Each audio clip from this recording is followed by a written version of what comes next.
statistic that the equivalent of all urban infrastructure and housing built in the last 6,000 years will be rebuilt in the next 20 years.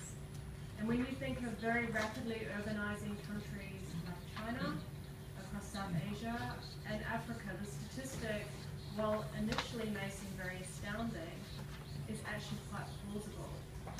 And while this is quite frightening, it also offers us an opportunity today to change our future for tomorrow. And I really believe that we can change our future. This is an earthquake event that happened in 1931 in New Zealand.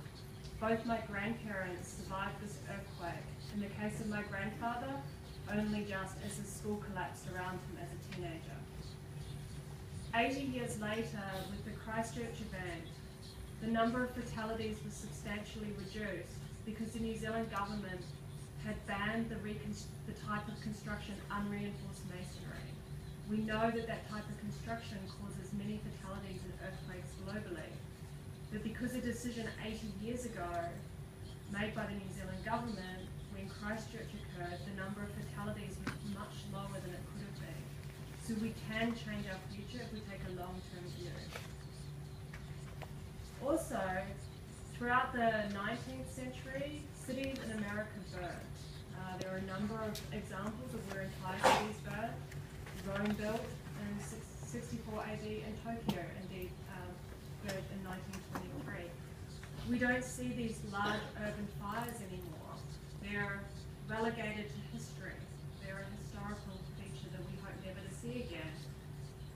Why?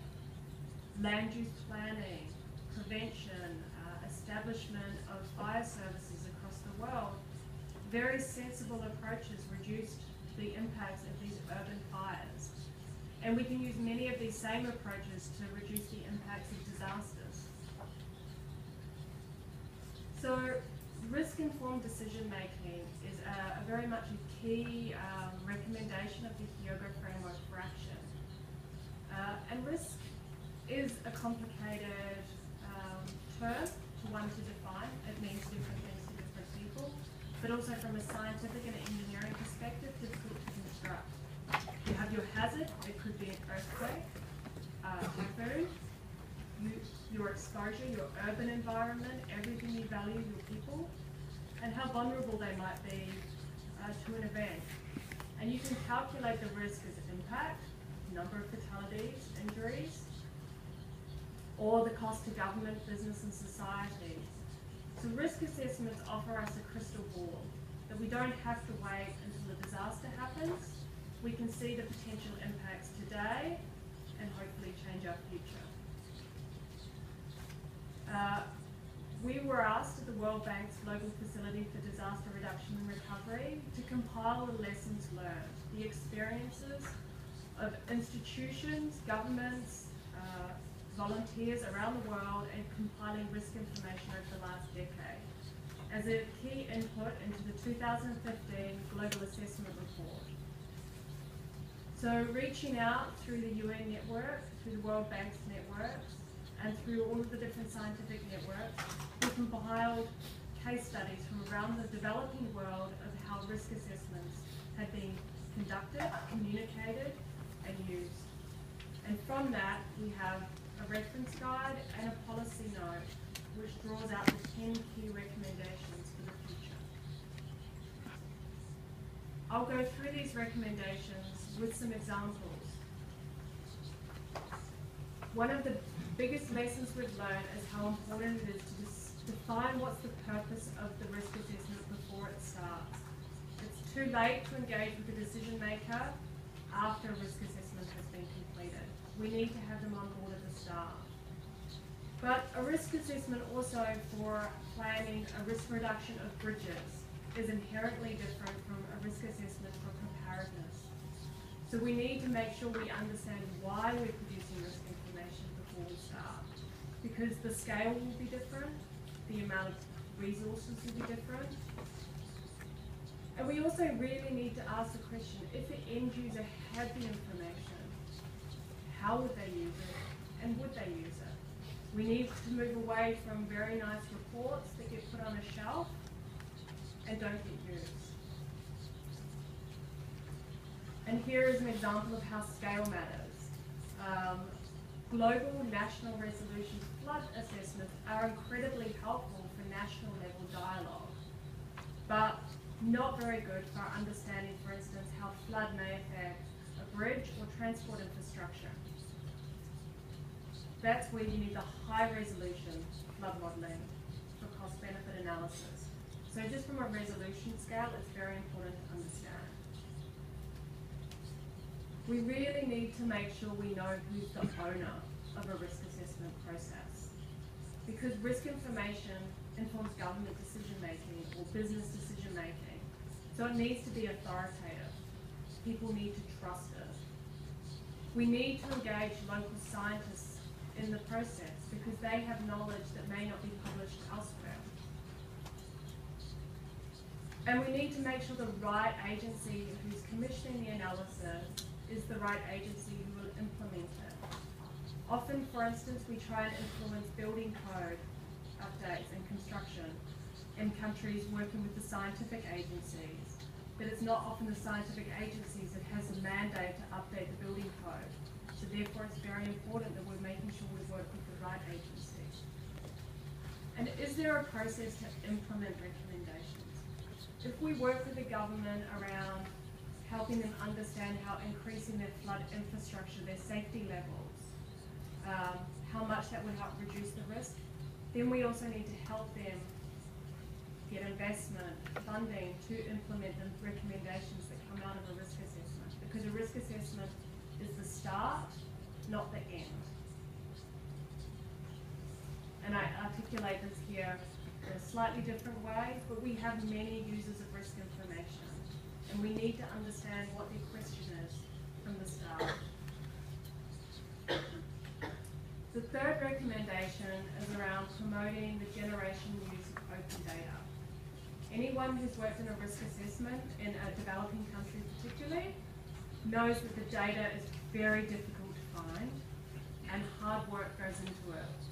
And often the data we need is not labelled how we need it. In this case, in Dhaka, this amazing data set of the built environment in Dhaka was on a CD in somebody's drawer when we engaged with them. Now this data is available to anybody who wants to use it to understand risk in Dhaka. We also found that there's a revolution going around the world called OpenStreetMap, where communities are being engaged to map their own communities. And in countries where a map doesn't exist, which is the reality of many of the developing countries, OpenStreetMap can form an amazing way to collect new data.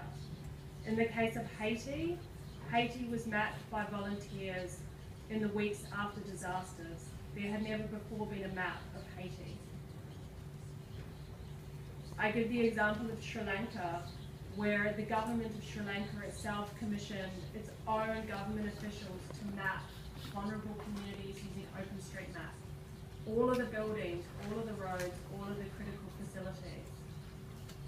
This is a great way of engaging with the community to understand their environment and generate the fundamental information needed to understand risk. Once we collect the data and we do the analysis, we need to be able to share the data. So the next group who comes in who wants to update the data, use it for a different purpose, can quickly access it. And so we have been working for almost 5 years on an open source geospatial platform that allows governments to share their data on disaster risk management. And this has been used post-disaster, in the case of Typhoon Haiyan, to bring together all of the different data that was being produced in the aftermath of Haiyan, from satellite imagery to reports of people in the field, into one place. And in this case, you can see where volunteers using OpenStreetMap undertook damage assessments.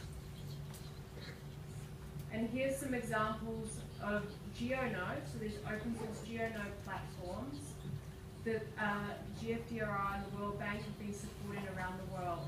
Platforms where governments can share data with each other, with their citizens, with the private sector. The recommendation is around making the communication of risk information an urgent priority. Terms such as annual average loss might be very interesting from an insurance perspective and a financial perspective, but for communities on the ground, annual average loss doesn't mean anything. Please tell us what a disaster might look like in my community. And this is where Pak Iwan from Indonesia will speak to a program where the Indonesian government worked in partnership with the Australian government, GFDRR and the World Bank to develop a simple tool which actually enabled decision makers to ask questions and get answers. Ask questions that a decision maker at a city level may actually ask, like in the event of a flood, how many hospitals might be closed? These are real questions that decision makers ask. And in this case, this tool combines very robust analytical processes with local data to give an answer.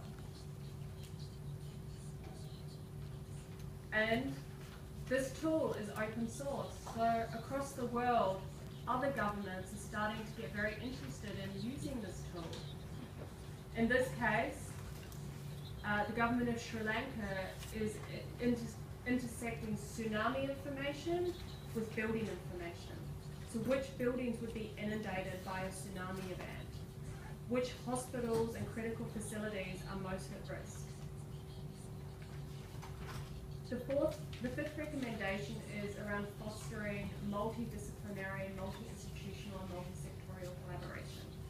Anyone who's worked in a risk assessment knows that all of the information doesn't exist in one place. One agency will never have all the information. So you need to build the partnerships with different groups of people who can work together. And I give the example, these are just some examples, there's many more, of the C-SCAN agencies in the Philippines. The C-SCAN agencies is a group of government agencies with the mandate to understand the risks from disasters, and they work together. From the Meteorological Agency to the Geological and Volcanological Agency to the Spatial Planning Agency to the Emergency Management Authority. Because not one agency can do it alone. And we also need to reach out and recognise that the private sector is doing risk assessment, non-government organisations are doing risk assessment, and we can work together. And I give this example of simply exposure, our environment, the types of data required to understand exposure. And I can't speak to the Japan experience, but I know from New Zealand and Australia, all of this data would be spread across many different agencies. So the need to build collaboration is fairly obvious. There is a need to consider multi-risk assessments instead of looking at one hazard in isolation. Very rarely does any decision maker just have to work with one hazard. Communities often face multiple hazards. There's also a risk of maladaptation, for instance, if you don't consider multi-risks. Up on the left is a building in Haiti. Buildings in Haiti, which is affected very frequently by typhoons or hurricanes, were built to be made of very thick concrete to withstand the winds. But these same very thick concrete buildings actually collapsed and killed the residents in an earthquake. Similarly, in Christchurch, a failure to consider the groundwater conditions and the water conditions under Christchurch meant that liquefaction created a lot of damage from the Christchurch earthquake. So these types of natural hazards, all sort of, if you don't consider them all, you risk creating a system that effectively could create additional hazards for your population. Keep abreast of evolving risk. Risk is changing everywhere.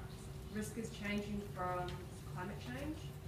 In this example here, this is looking at the loss in the Pacific countries, the cost of disasters in Pacific countries as the typhoon or the Pacific cyclone tracks move further south. So you see in countries further to the south, their loss or potential loss from cyclones will be much more, whereas in countries to the north, they may have reduced loss as the cyclones generally move south. The other example I'd like to give is really the influence of urbanization, unplanned urbanization and rapid urbanization in one city, this is Kathmandu, and what it does to the risk and the opportunity we have today. So the graph here is showing increased population growth, census growth in Kathmandu, and you can see from the picture, possibly better on that screen, or one of the others, how the urban environment is perhaps the building code is not very well enforced. So we can model this potential risk in Kathmandu to the point that by about 2015, an earthquake which in 1934 was devastating, the Bihar earthquake, that same earthquake by 2015 is likely to destroy over 100,000 buildings in Kathmandu. This is a tragedy of terrible proportions. But the risk is increasing at a very rapid rate as there's increased densification, so more buildings being built and buildings are going up higher and higher. But we have an opportunity because we have predicted risk, but it's not predetermined. The buildings haven't been built yet. So this is our opportunity. What if all new construction in Kathmandu was better designed for earthquakes? How does that change our risk? Well, you could have a 20% reduction in 15 years of earthquake risk in Kathmandu. So we have an opportunity today to change the risks that our children and grandchildren have. So recommendation 9 is ensuring that risk information is credible and transparent. The example here is actually Japan and a ground motion map for Japan. This is not a real one. It's just an example of where one element of the risk model was changed. In this case, the ground motion prediction equation. Just one element, but you get a very different map. And unless you have the scientists in the country who really understand why a decision is made, you really run the risk of giving erroneous information or not the best information. And also we need to record this. So if someone picks up this map 10 years from now, they understand what the decisions were that produced that map. So we can understand. We really need to understand and communicate the limitations of our risk assessments, particularly in developing countries where the data gaps are so great. In this example, we're looking at the difference on the bottom of digital elevation data, the shape of the Earth, and the impact that has on tsunami maps in Indonesia. And if you see on the far right, where the data being used is what's known as SRTM90 data, the tsunami wave doesn't make it onshore, which we know from historical events that tsunami wave has come onshore. So again, you could give very misleading and erroneous information. We also know that sometimes our measurements aren't the best. Here we have river water levels that change quite rapidly, but the standard observation times miss the peak water levels. So therefore your flood map, if produced off this, if you didn't understand, could be again erroneous. We also need to be aware of unintentional messages that we might portray by using solid lines on maps. As scientists, we understand that a line isn't really a line and there's a lot of uncertainty. But for somebody building in a local community who's building a school, may think that above that yellow line, it's safe, right beside that yellow line. So we need to be very careful about the use of solid lines on maps or giving out very precise numbers, because when people see very precise numbers, again, they may think that it's 100% accurate, when we know that it's not the case. So these are unintentional messages we need to be very careful of. And we need to continue to encourage innovations in open source software. In the last decade, there has been a revolution in open source software. Many of you in the room might be familiar with HECRAS, which was a wonderful, freely available flood model made by the US government many years ago and has been used around the world. Now, there are many, many flood models in existence around the world. You know, here's a short view. Now, not all of these are appropriate for different use. Some are in some situations and some aren't in others. But by enabling innovation, we are giving more options to our scientists, more options to our decision makers. And then we did our own crowdsourcing of people in the global understanding risk community and what did they think describe best practice risk information. And here's a word cloud. Local features very prominently. People want to understand their local risks and know that their local information is incorporated in local knowledge. Trust came up very authoritative, targeted. Investment. I think there's nothing sadder than providing a decision maker with excellent information on their risk, but no way to follow it up with investment and risk reduction, for instance. So on that note, I would like to thank you for your attention and for your patience with the screen issues.